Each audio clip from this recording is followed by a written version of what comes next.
Hello नमस्कार, आप सभी का स्वागत है cooking channel pan to plate में। आज हम बहुत ही फेमस यानी कि प्रसिद्ध गर्मी की शिकंजी बनाएंगे। हम वही शिकंजी को जानते हैं जो नींबू के रस से बनाई जाती है, लेकिन आज हम शिकंजी दूध से बनाएंगे। हम यहाँ पे इंदौरी शिकंजी को उसी पारंपरिक यानी कि ट्रेडिशनल तरीके से बनाएंगे जैसे वो बनती है। इसके बनाने का तरीका बहुत ही नायाब है, लेकिन बहुत ही सरल सा भी है।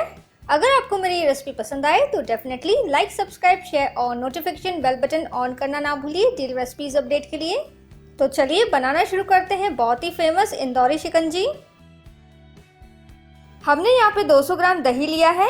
इसे ज़रा भी खट्टा नहीं होना चाहिए। तो इस दही को अब हम चीज़ क्लॉथ में ट्रांसफ़र कर लेंगे।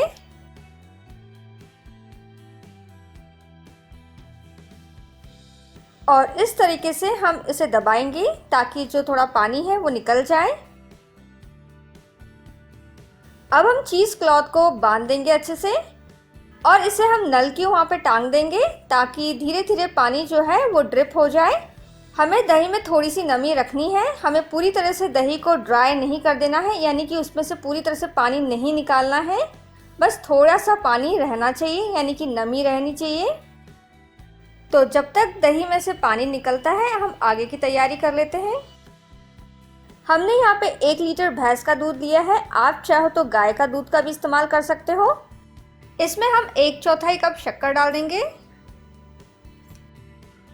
अब हम इसमें 1 कप अमूल फ्रेश क्रीम डाल लेंगे, क्योंकि दूध में क्रीमीनेस रहे और जल्दी से दूध गाढ़ा हो जाए, बहुत ज़्यादा समय ना लगे। तो हम क्रीम को अच्छे से मिला देते हैं दूध में।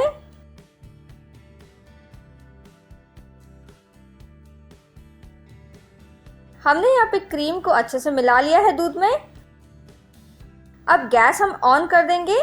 हमें यहाँ पे मीडियम हाई के बीच में गर्म करना है दूध को। तो देखिए यहाँ पे दूध गर्म हो रहा है और आप देख सकते हो इसके ऊपर एक पतली सी लेयर आनी शुरू हो गई है। तो हम विस्कर की सहायता से या चम्मच की सहायता से इसे हम इस तरह से मिला लेंगे। हमें यहाँ पे मलाई नहीं बनानी है। अब हम दूध के अंदर 1 टीस्पून दरदरी कुटी हुई हरी इलायची डाल देंगे। इसे हम मिला लेंगे।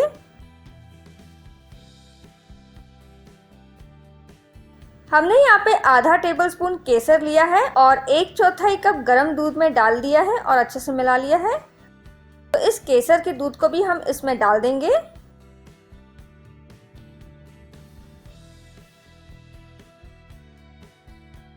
अब इसमें हम 2 चुटकी जायफल पाउडर डाल देंगे और 2 पतली जावित्री डालकर अच्छे से मिला लेंगे।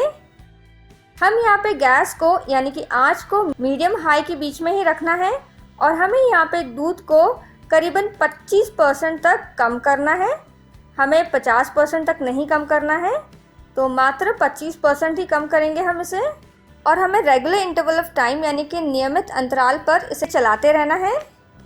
तो देखिए यहाँ पे दूध 25% कम हो चुका है और इसे करीबन 20 से 25 मिनट का वक्त लगा है। तो दूध हमारा यहाँ तैयार हो चुका है। तो गैस को अब हम बंद कर देते हैं। हमने यहाँ पे बाउल पर छन्नी रखी है और इस दूध को हम छान लेंगे।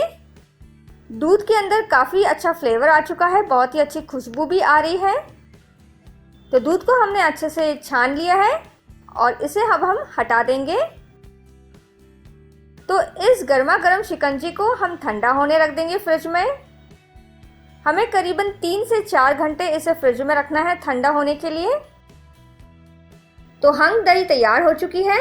इसे करीबन 2 घंटे का वक्त लगा है और 2 घंटे बाद हमने इसे 1 घंटे के लिए फ्रिज में रख दिया था, ताकि अगर ये बाहर रहेगा तो एक खट्टापन इसमें आ जाएगा। इसलिए हमने 1 घंटे के लिए इसे फ्रिज में रखा था। अभी ये दही थोड़ी सी ड्राई सी लग रही है।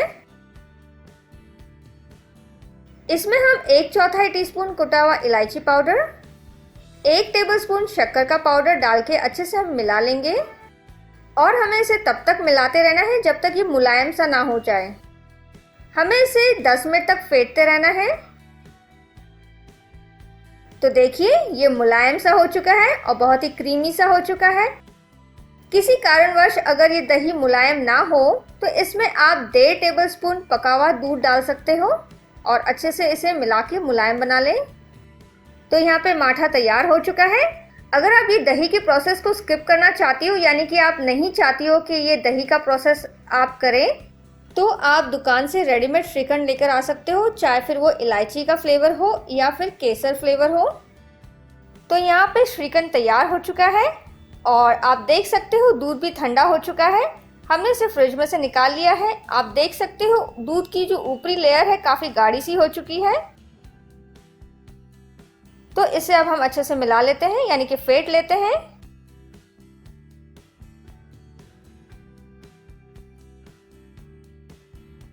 हमने यहाँ पे ग्लास लिया है, इसके अंदर हम श्रीखंड डाल देते हैं। यहाँ पे हमने कुछ ड्राई फ्रूट्स लिए हैं, जैसे कि काजू है, बादाम है, किशमिश है। तो हम इसमें किशमिश, बादाम और काजू डाल देंगे। अब इसमें हम थोड़ी सी शिकंजी डाल देंगे और श्रीखंड के साथ हम अच्छे से इसे मिला लेंगे और फिर से हम शिकंजी डाल के अच्छे से इसे फेंट लेंगे।